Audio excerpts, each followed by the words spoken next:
Bismillahirrahmanirrahim. Alhamdulillahi rabbil alamin. Wassalatu wassalamu ala Rasulillah wa ala alihi washabbihi ajma'in. Subhanaka la ilma lana illa ma 'allamtana innaka antal alimul hakim. Wa tub 'alaina innaka antat tawwabur rahim. Rabbi shrah li sadri wa yassir li amri wahlul 'uqdatam min lisani yafqahu qawli. Allahumma 'allimna ma yanfa'una, Allahumma zidna 'ilma warzuqna fahma. Sambungan ayat 35 masuk pada kisah Nabi Ibrahim. Surah ini dinamakan surah Ibrahim sebab di akhir surah ini terdapat sedikit daripada kisah tentang Nabi Ibrahim. A'udzu billahi minasy syaithanir rajim.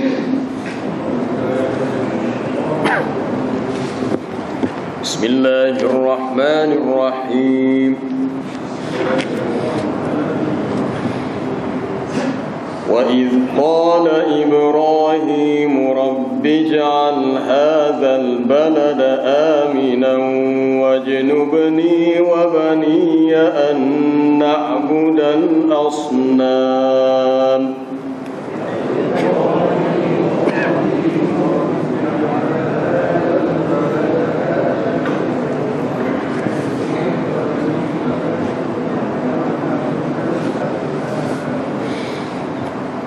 رب إنهن أضللن كثيرا من الناس فمن تبعني فإنه مني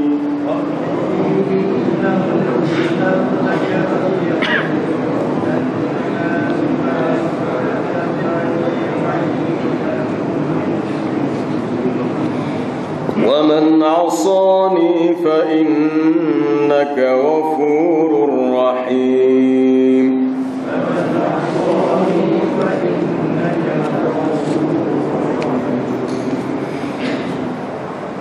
ربنا إني أسكنت من ذريتي بواد غير ذي زرع عند بيتك المحرم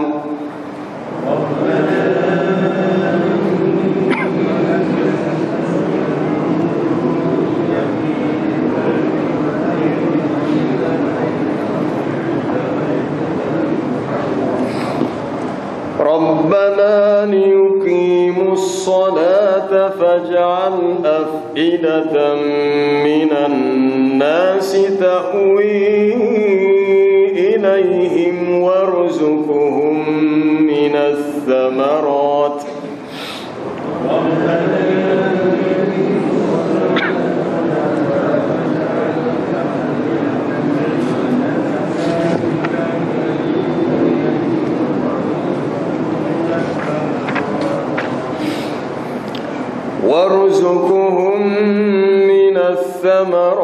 لعلهم يشكرون.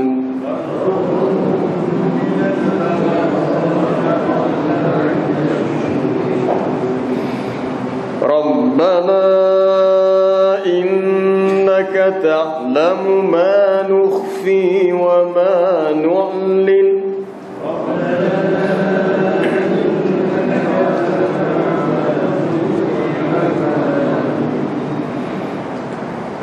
وما يخفى على الله من شيء في الأرض ولا في السماء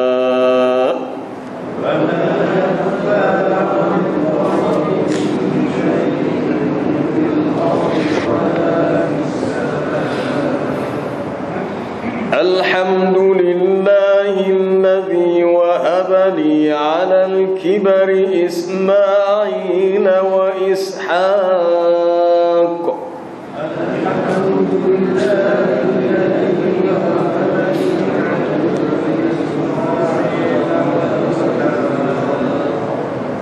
إن ربي لسميع الدعاء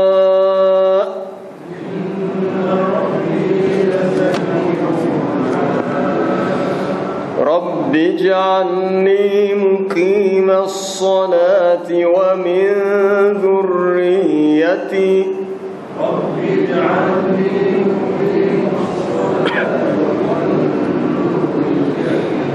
ربنا وتقبل دعاء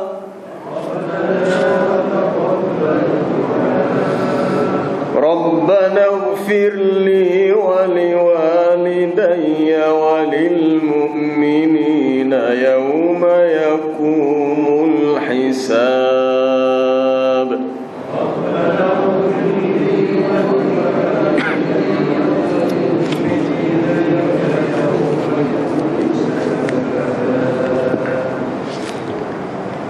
وإذ قال إبراهيم رب اجعل هذا البلد آمنا. Dan ingatlah ketika Ibrahim berkata, wahai Tuhanku, jadikanlah negeri ini, yakni negeri Makkah ini, negeri yang aman. Wajnubni wa baniya an na'budal asnam. Dan jauhilah aku serta anak-anakku daripada perbuatan menyembah berhala. Rabbi innahunna adlalna katsiran minan nas.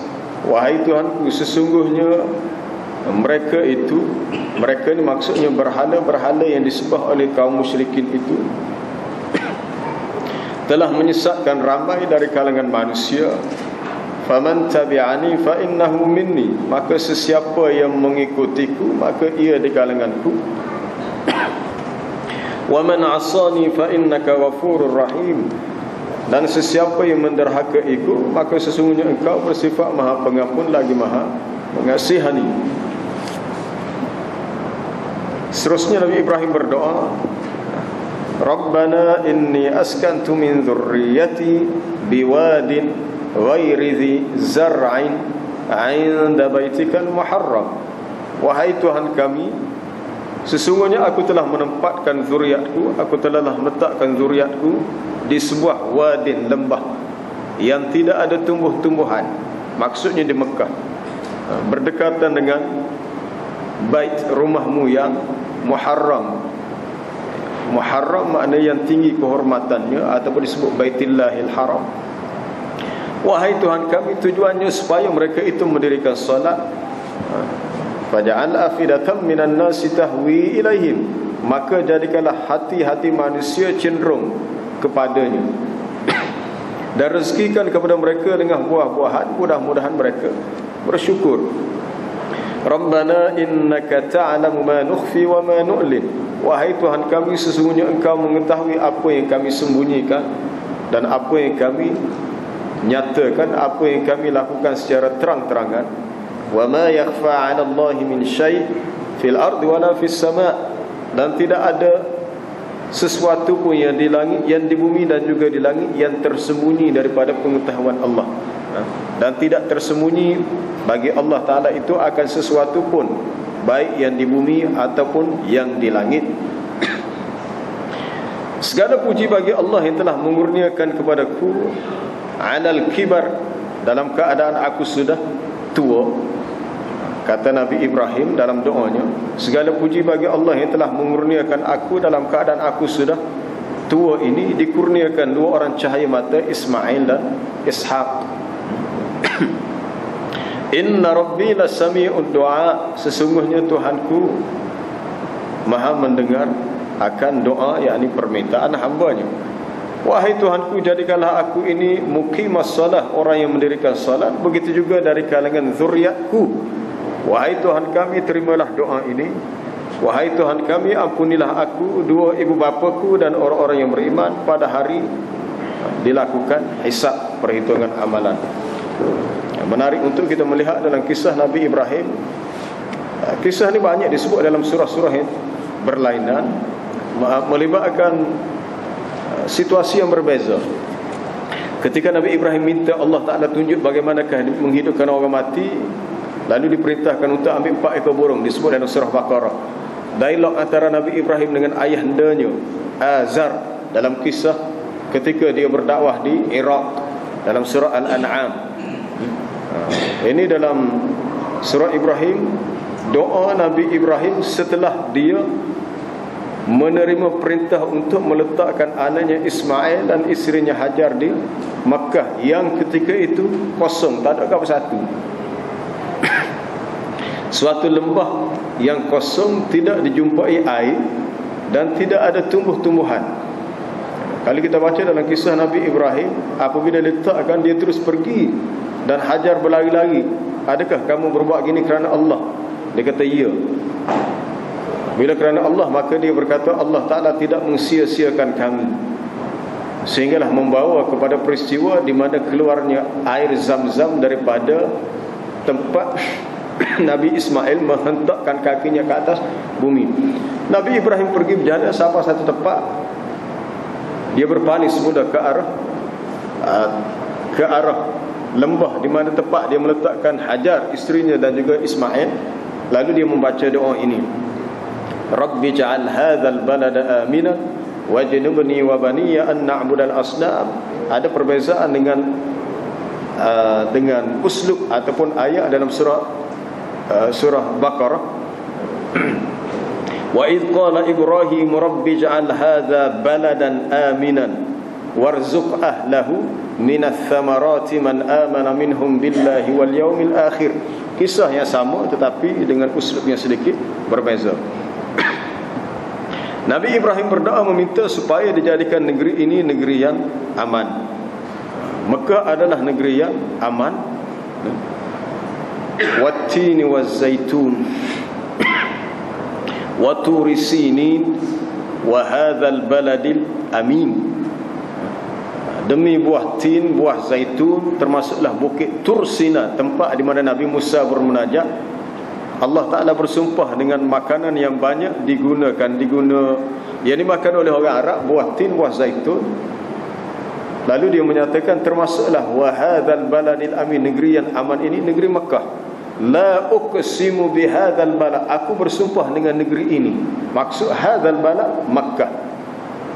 Negeri Mekah adalah negeri yang disebut mubarakan, bi Bakkah mubarakan.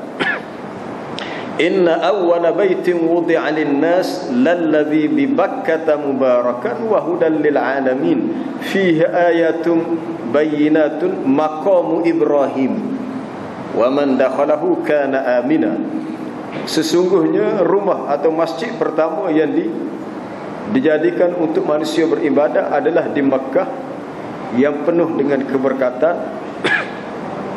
sebagai petunjuk bagi manusia semesta alam. Padanya ada tanda-tanda yang jelas, termasuklah makam Ibrahim. Makam Ibrahim merujuk kepada tempat Nabi Ibrahim memulakan pembinaan Kaabah, tempat dia berdiri. Makam maknanya tempat berdiri. Maka sesiapa yang masuk ke Mekah adalah dia tu aminan, aman. Maka jaminan untuk amannya Mekah itu adalah suatu jaminan yang diberikan oleh Allah, hasil daripada doa Nabi Ibrahim. Maka dengan sebab itu apabila Nabi SAW berhijrah ke Madinah, maka dia berdoa dan meminta supaya Allah Ta'ala menjadikan Madinah juga tanah haram, sebagaimana Nabi Ibrahim berdoa supaya Mekah dijadikan tanah haram. Haram maknanya yang tinggi kehormatan, yang dijamin aman, dan manusia yang berada di situ tidak akan diganggu dan tidak akan berlaku kacau bilau. Serta doanya supaya dijauhi dia dan anak-anaknya daripada perbuatan menyembah berhala. Zaman Nabi Ibrahim zaman penyembahan berhala berleluasa, khususnya di kawasan sekitar kota Mesopotamia, antara sungai Tigris dan Euphrates, antara Dajlah dan Furat, ataupun kalau sekarang disebut Iraq, sekitar kota Baghdad. Nabi Ibrahim alaihissalam membesar di situ dan melihat fenomena kaumnya yang sangat ta'assub dengan perbuatan menyembah berhala.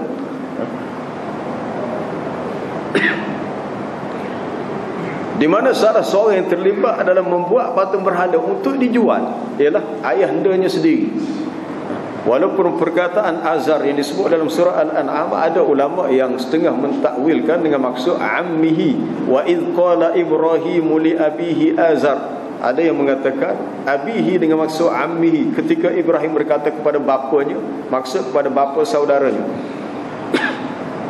Tapi dari sudut bahasa, kaul yang lebih jelas, yang lebih sarih dan lebih aqwa, lebih kuat, abihi merujuk kepada bapa kandungnya sendiri yang bernama Azar. Lalu dia berkata, atattakhidhu asnaman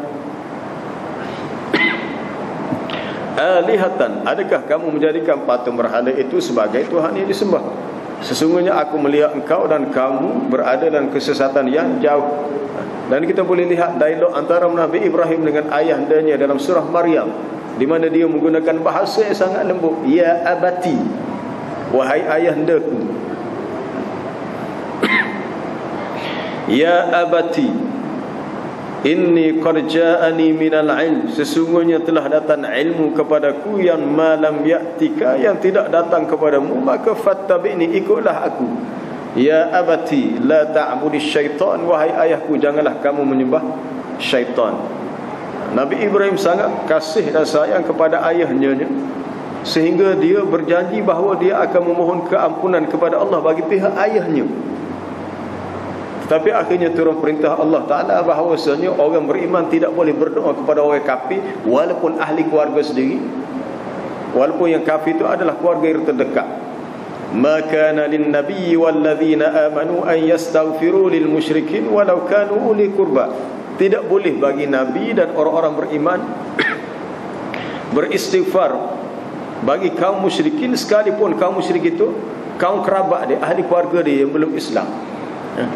Setelah nyata kepada mereka bahawa kaum musyrikin itu adalah ashabul jahim, ahli neraka. Wa ma kana istighfaru Ibrahim li abihi illa am mau'idatin wa'adaha iyyah, dan tidaklah perbuatan istighfar Nabi Ibrahim bagi pihak ayahnya kecuali sekadar untuk menunaikan janji yang dia telah pernah berjanji, untuk lepas janji dia. Maka dia beristighfar untuk ayah dia. Itu kita boleh baca dalam surah At-Taubah ayat itu, juga dalam surah Asy-Syu'ara. Waghfir li abi, ampunilah bapaku, innahu kana minadh dhalin, wala tukhzini yauma yub'atsun, janganlah engkau hina aku ya Allah pada hari manusia dibangkitkan, iaitu yauma la yanfa'u malun wala banun illa man atallaha biqalbin salim. Itu sebahagian doa Nabi Ibrahim. Biasa dalam ceramah-ceramah, bila penceramah sebut berhubung dengan kedahsyatan hari kiamat, ingatlah pada hari di mana tidak berguna harta benda dan anak bina kecuali orang yang bertemu dengan Allah, membuat hati yang sejahtera. Itu sebahagian daripada doa Nabi Ibrahim. Yauma la yanfa'u malun wala banun illa man atallaha biqalbin salim. Boleh rujuk dalam surah Asy-Syu'ara.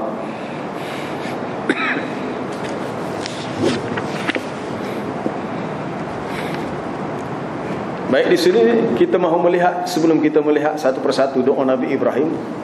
Nabi Ibrahim ni ada banyak keistimewaan, ada banyak kelebihan yang membezakan dia berbanding dengan nabi-nabi dan rasul yang lain. Istimewa yang sangat istimewa, teristimewa. Pertamanya, Nabi Ibrahim digelar sebagai Khalilur Rahman, Khalil Ar-Rahman. Wattakhadallahu Ibrahim khalila, Allah Ta'ala mengambil Ibrahim itu sebagai Khalil. Khalil, khullah, perkataan khullah, orang rapat, sayang rapat, yang mana apabila ada perasaan hub, cinta, rasa cinta tu kalau kita sama manusia dianggap telah meresap dalam jiwa, jasad dan ruh. Jadi untuk menggambarkan cintanya Nabi Ibrahim kepada Allah dan kasihnya Allah kepada Nabi Ibrahim, maka Allah Ta'ala menyatakan dia telah menjadikan Ibrahim sebagai Khalil. Wattakhadallahu Ibrahim khalila. Nabi SAW bersabda, fa inna Allah Ta'ala qad ittakhadhani khalilan kama ittakhadha Ibrahim khalila. Walau kuntu muttakhidan min ummati khalilan lattakhadhtu Aba Bakr khalilan. Hadis riwayat Muslim. Sesungguhnya Allah Ta'ala telah menjadikan aku sebagai Khalil. Khalil sebagai kekasihnya yang sangat rapat, dekat. Kalau dari sudut bahasa, kalau kita kata orang ini hadza khalili, Khalil ni mana? Kekasih yang sangat rapat, sehingga rasa cinta dan sayang itu telah meresap sebati dengan jasad, ruh dan jiwa. Seolah-olah begitu. dari sudut bahasa. Sebagaimana Allah Ta'ala telah mengambil Ibrahim itu sebagai khalilnya. Kalaulah aku boleh menjadikan seseorang dari kalangan umatku sebagai khalil, sebagai kekasihku, nescaya aku jadikan Abu Bakar sebagai khalil. Hadis ini berhubung dengan manaqib Abu Bakar, manaqib Abi Bakar.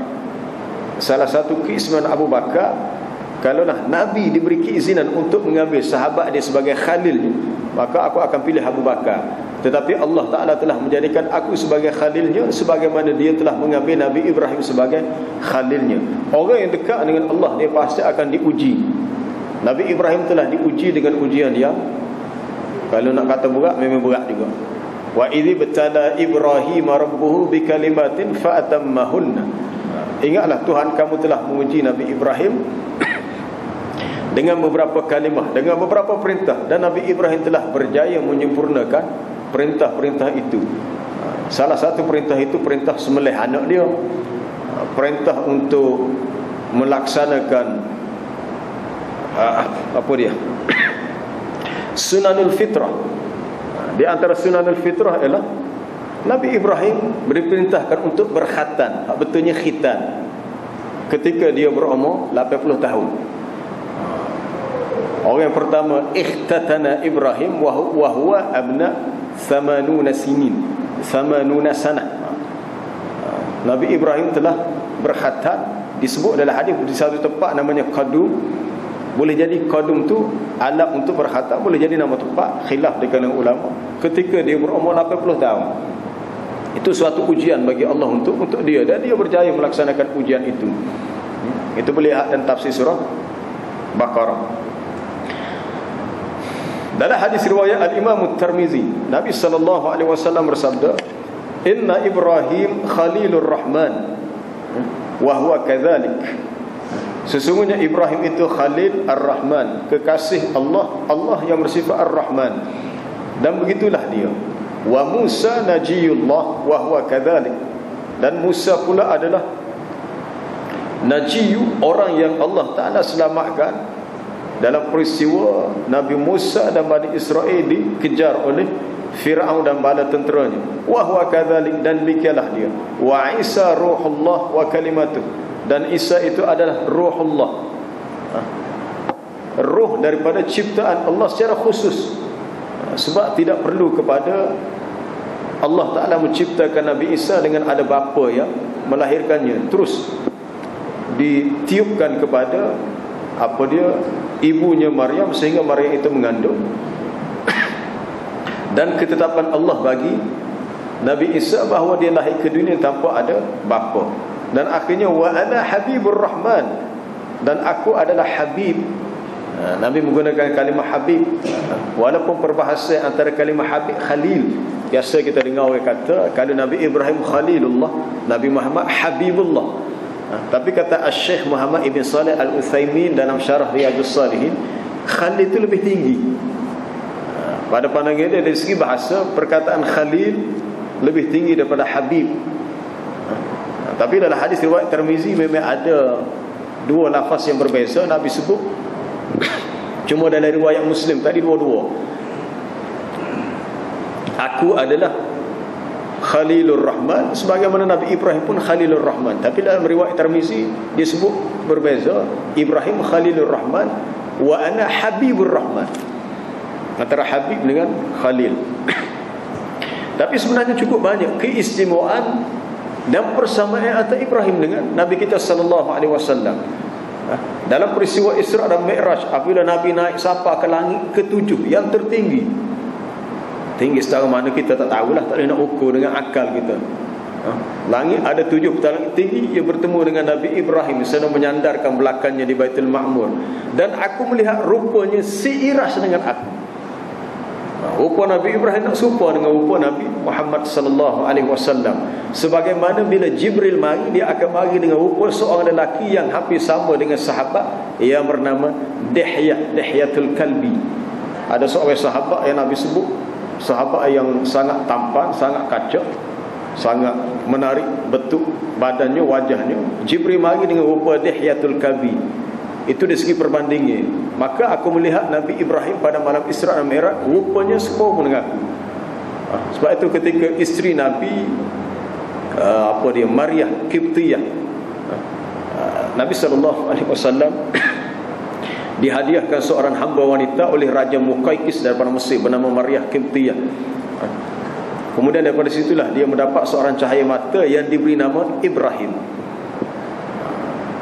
Sebab dia rasa antara dia dengan Ibrahim dekat. Sebab tu dalam selawat sendiri pun Nabi ajar kepada kita selawat Ibrahimiyah. Allahumma salli ala Muhammad wa ala ali Muhammad kama sallaita ala Ibrahim wa ala ali Ibrahim. Tak disebut kama sallaita ala Musa, tak ada. Kama sallaita ala Adam, tak sebut. Tak ada selawat betul gitu. Kama sallaita ala Yusuf, tak ada. Tidak ada lafaz selawat Nabi ajar untuk nabi-nabi yang lain. Tapi cuma disebut Allahumma salli ala Muhammad wa ala ali Muhammad kama sallaita ala Ibrahim wa ala ali Ibrahim. Jadi mesti ada kelebihan yang khusus untuk Nabi Ibrahim sehingga disebut begitu. Kerana semua keturunan nabi-nabi berasal daripada Nabi Ibrahim. Selepas daripada Nabi Ibrahim, anak dia dua, Nabi Ismail dan Nabi Ishaq. Adapun Nabi Muhammad SAW dari salah silah keturunan Nabi Ismail. Adapun Bani Israel daripada Nabi Ishaq. Ibrahim lahir anaknya Ishaq, daripada Ishaq Yaqub. Yaqub itulah yang dikenali dengan Israel. Israel merujuk kepada gelaran bagi Nabi Yaqub. Sekalian banyak nabi-nabi Bani Israel semuanya daripada Nabi Yaqub. Yaqub anak Ishaq, Ishaq anak Ibrahim. Sedangkan Nabi kita pula daripada keturunan Nabi Ismail. Sebab tu ada satu hadis Rasulullah SAW menyatakan, aku ni anak antara dua sembelihan. Anak Ibnu Zabihaini, anak antara dua sembelihan. Maksud sembelihan ialah aku anak yang lahir sembelihan pertama sebab ayah dia Abdullah. Ayah dia Abdullah pernah datuknya Abdul Muttalib buat suatu nazar, ada satu nazar. Oleh kerana tercapai nazar dia buat undian. Undian tu kena kepada anaknya Abdullah untuk disembelih. Tapi akhirnya tak jadi, ditebus dengan kata silap dengan 100 ekor unta. Memang peristiwa ni berlaku sungguh. Sebab tu disebut dalam hadis Nabi tu, anak Ibnu Az-Zabi, aku anak bagi dua sembelihan. Sembelihan yang kedua merujuk kepada sebelumnya berlaku kepada Ismail, iaitu anak kepada Nabi Ibrahim. Sehingga membawa kepada peristiwa yang disebut ibadat korban.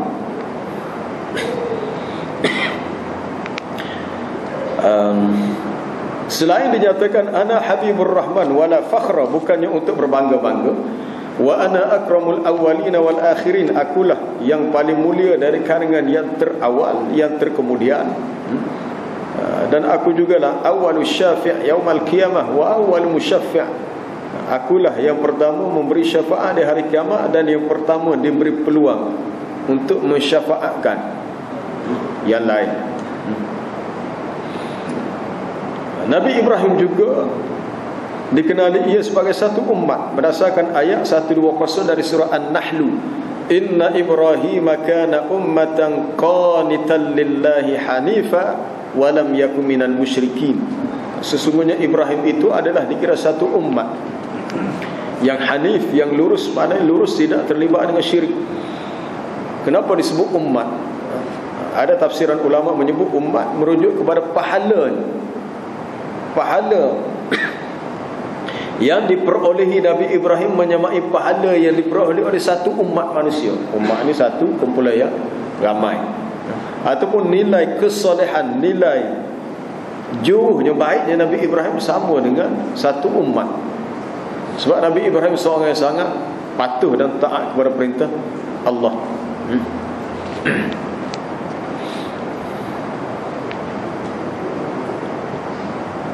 Oleh kerana itu, di hari kiamat nanti diberi kelebihan kepada Nabi Ibrahim dalam hadis riwayat Ibnu Abbas, hadis riwayat Imam Bukhari dan Muslim daripada Ibnu Abbas radhiyallahu anhuma, inna awwalan nasi yuksa yaumal qiyamah Ibrahim.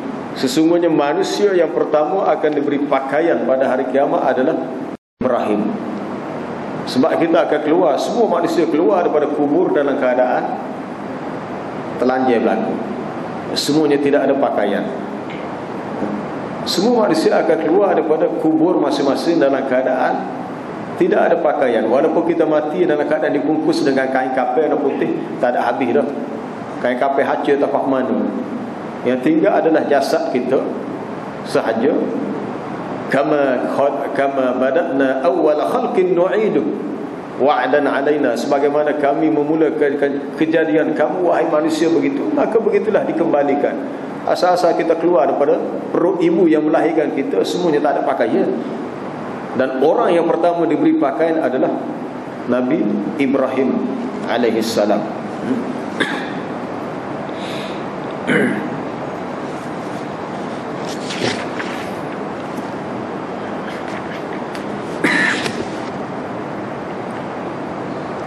Dalam doa Nabi Ibrahim merujuk kepada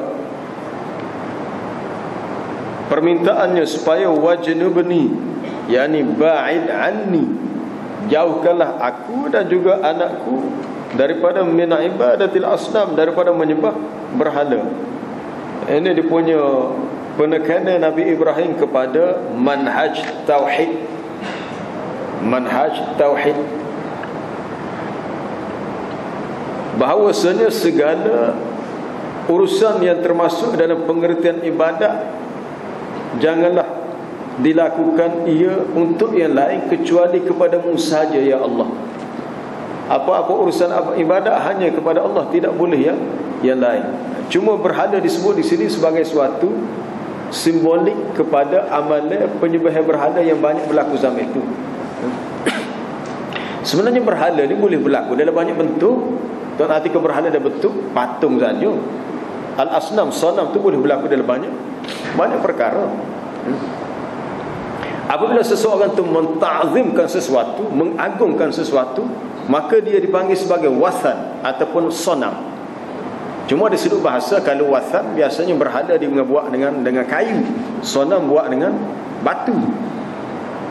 Apabila seseorang itu mengagungkan sesuatu, rasa ta'zim sesuatu, perbuatan mengagungkan itu dianggap seperti ibadat. Itu kita kena faham. Bukan hati kena hidup depan suatu benda, objek, lepas tu rokok, sujud. Itu pun ibadat juga. Apabila ditakzimkan, maka ia membawa kepada maksud ibadat.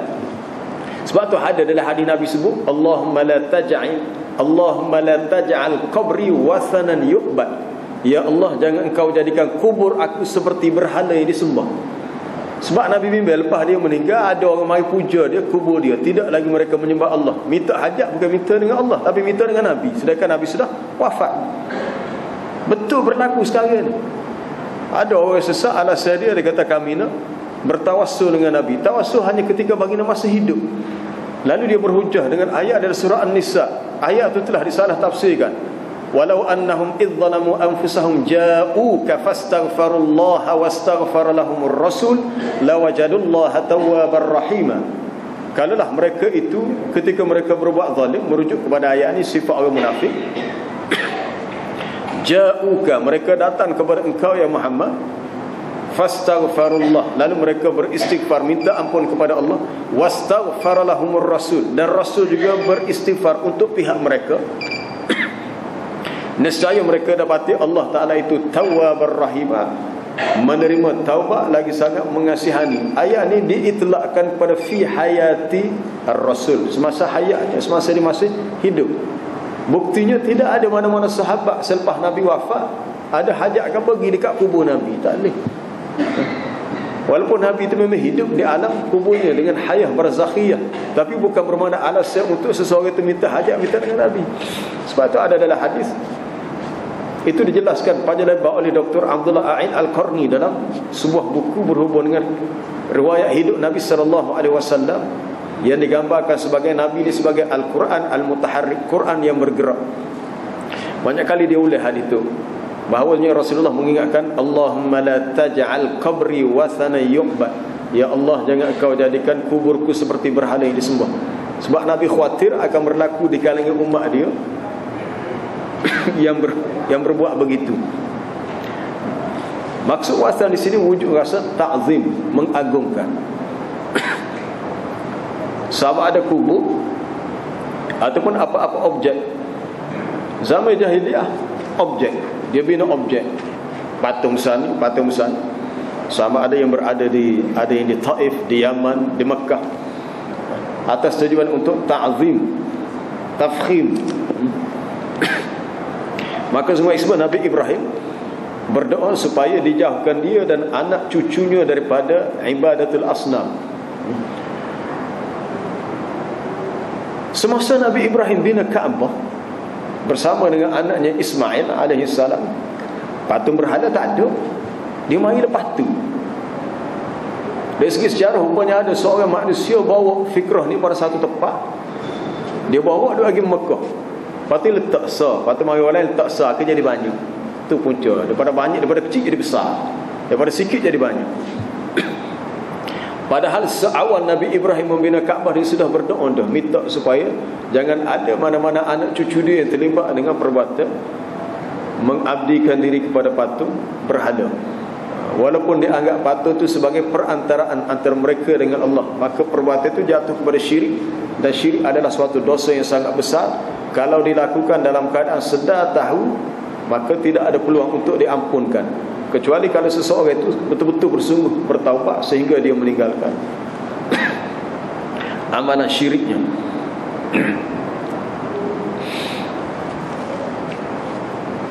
Semasa Nabi Ibrahim tak silap umur berapa? 16 tahun, 17 tahun. Ada hadis sejarah sebut umur 16 tahun dalam tafsir surah Al-Anbiya.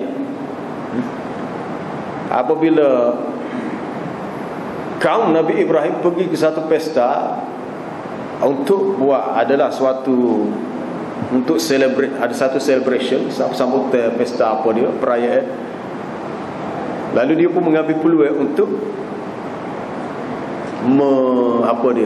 menghancurkan berhala-berhala kecil. Lepas tu kapok yang dia guna tu, dia letak dia betul-betul lekat atas tangan patung besar.